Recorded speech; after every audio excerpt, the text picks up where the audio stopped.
well. Yeah, In absolutely. Always a pleasure. Thank you. In past conversations, not just myself but others in these settings, it's been discussed about the goals. They're still not coming in bunches. Your defense, of course, has been unbelievable. I think you're the lowest in the league in goals allowed, as well as shots. But last game, I mean, you really have to be encouraged by the relentlessness of your players. You gave up a goal, came right back, got another one. It was, for the fans, it was unbelievably exciting. It was very loud down on the field, as I'm sure you could appreciate from where you were. So please walk me through that. Does that give you hope and the team hope that, look, we can actually score? So now let's get it done, but earlier, preferably regular time?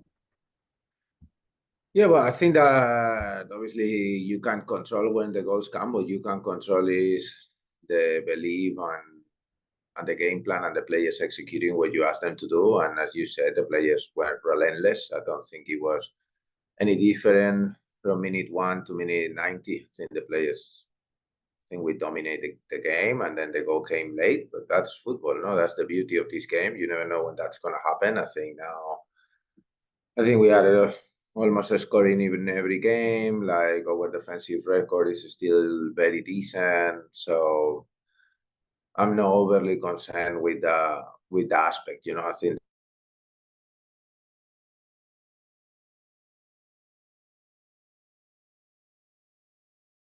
goals. Very happy also to see a very well executed set piece on the last game, and the first goal coming of the game plan, the play coming before the set piece, coming of the game plan, coming of our style. So I'm quite pleased. I don't think it's a worry. We're scoring almost in every game. I think we've scored in the last 5 games. So yeah, I think the team is executing the things really well. So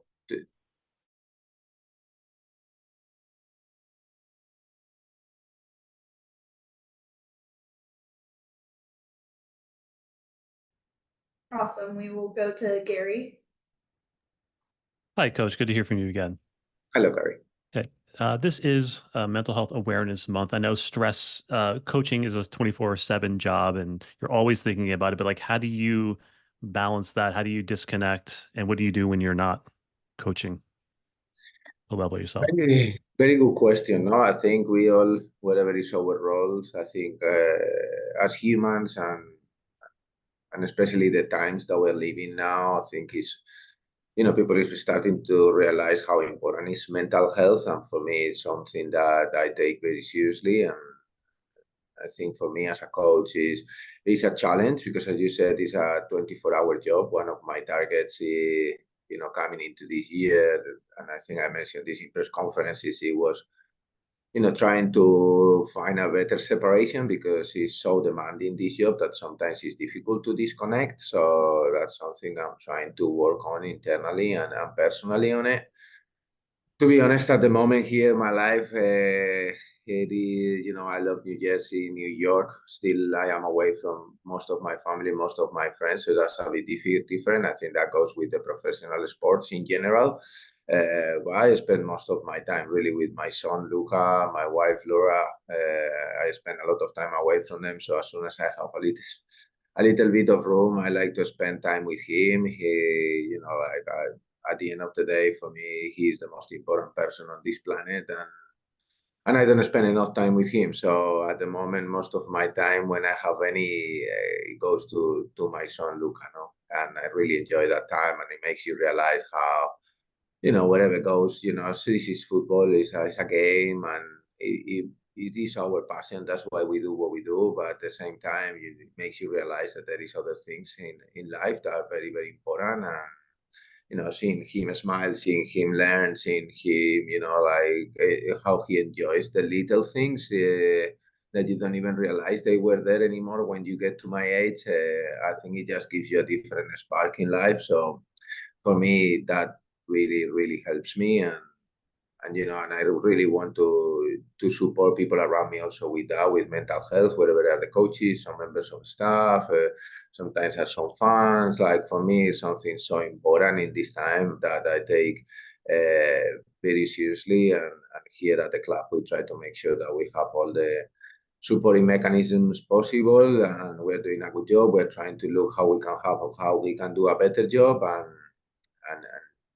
yeah, I think it is something that we take a lot of pride ourselves to try to be the best, and it's a difficult matter. So I think having a month to really realize that, I think it is very important. So very happy that we have a mental health awareness month. No, Yes. Thank you, Coach. you're welcome. Thank you. Jenna? Thank you so much. Hi, Coach. Thanks for taking the time.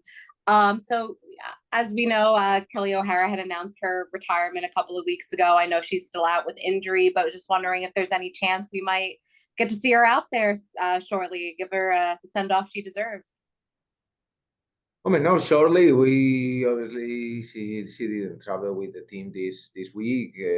She's working extremely hard. I think everyone knows Kelly on and off the pitch. She's always gonna do her best to be back as soon as possible. We are going into now obviously the international window, so we will see after that, but no for this game.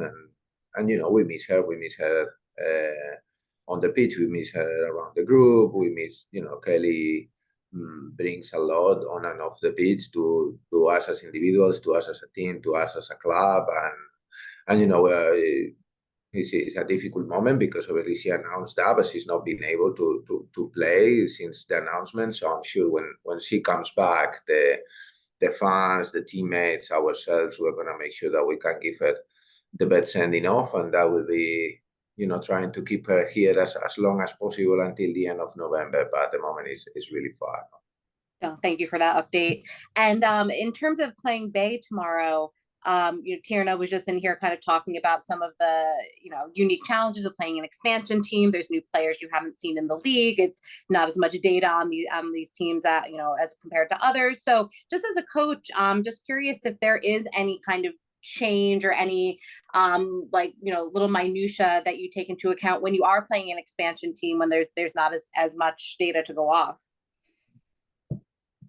Well, I think that in this case, I think Bay FC is an expansion team, but they've done a fantastic job. They've recruited really well from around the world and from around the league. So I think, you know, in that aspect, they are a very good side. So when we prepare games, we don't really do a differentiation between expansion team and no expansion team. We look at the trends, we look at the weaknesses, their strengths, and how, like always, we can impose our style. We really focus on ourselves. I think in this case with Bay, obviously, you know, like I think the main thing that changes in teams, especially on this league, that teams are so young and they don't have a history of hundreds of years or decades of playing in a certain way. I think is when there is a change of coach. Obviously, with Albertine is a new coach in the league, or the team is new basically.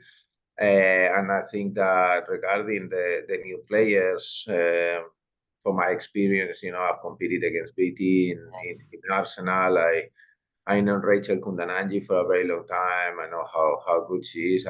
We've competed against her in Spain. The same with Asisa Tosoala. You know, the same with Dana Castellanos. You know, so they are players that maybe for the American public is a bit new, but not for me because you know, just my life has put, you know, we've crossed paths before, and they are fantastic players. You know, they are very good.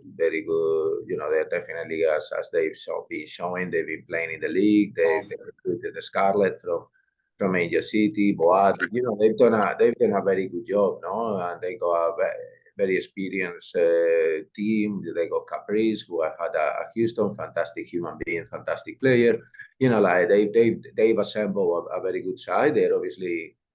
Everyone is playing for the first time together, so they've only been playing for 9 or 10 games plus preseason, and I think it's a team that definitely, obviously, they've gone through a difficult patch. I think the last win is a boost of confidence for them. Now they're playing at home again, so a difficult challenge for us. One that is going to demand the best from us, and that we're preparing to be up for the challenge. Thank you so much. Best of luck tomorrow. Thank you very much, Jenna. Gary, and then Sean.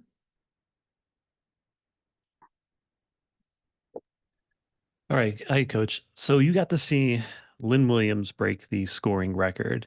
And I think what makes her unique is that if you look at the first like 20 seconds of the game, Mallory Swanson is taking down the ball 60 yards. Lynn's 15 yards behind her, but she catches her at the end line.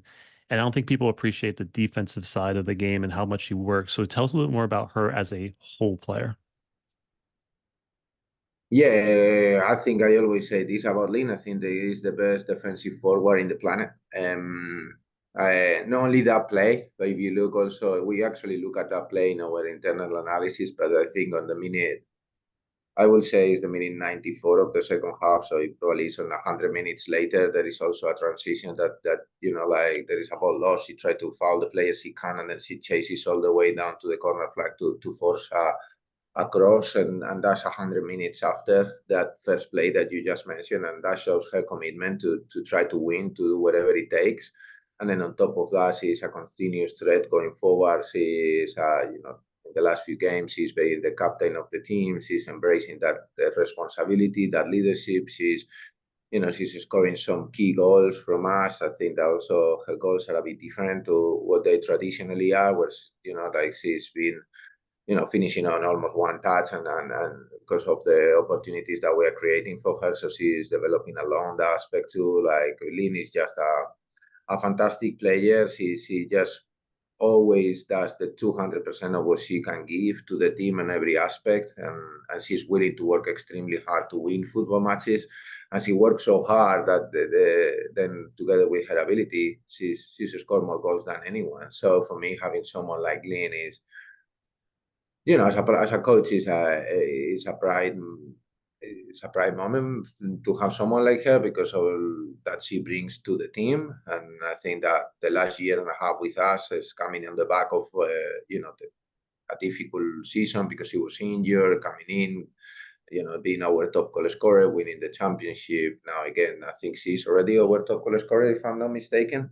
And we've missed her for a few months at the start of the year, and now she's step by step back into it. So very, very happy with Lynn, and on top of that, she's a fantastic person. I think you guys all know her, like how she behaves with her teammates, how much she's loved by everyone. I wouldn't say even in our team, I would say in the league. So the fact that she's got that record, it was a moment of pride for herself, first and foremost, for us as a club, for her teammates, for us as coaches. So very, very happy.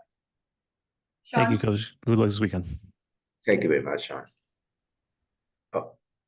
Coach, you had touched on the different challenges with the various players from here and elsewhere that your next opponent brings to you.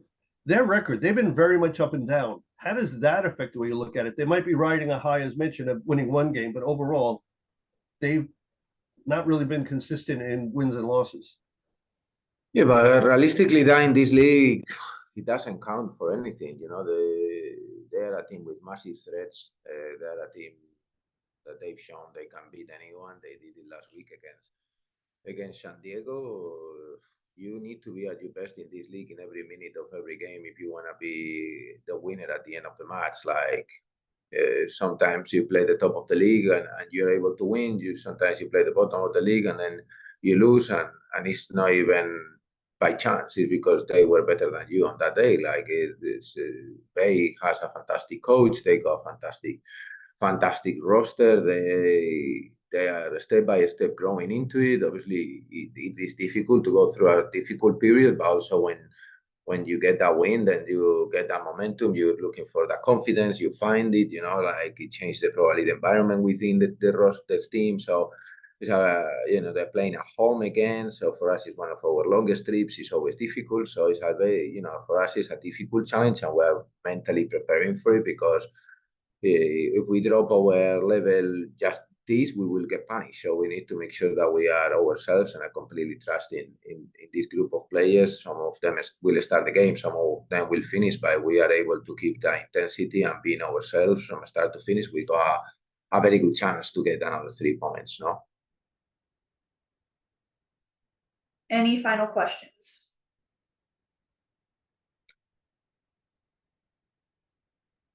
And that will wrap our matchday -1 availability. Thank you, Coach, for your time. If you need a recording of today's availability, please reach out to me. Thank you all.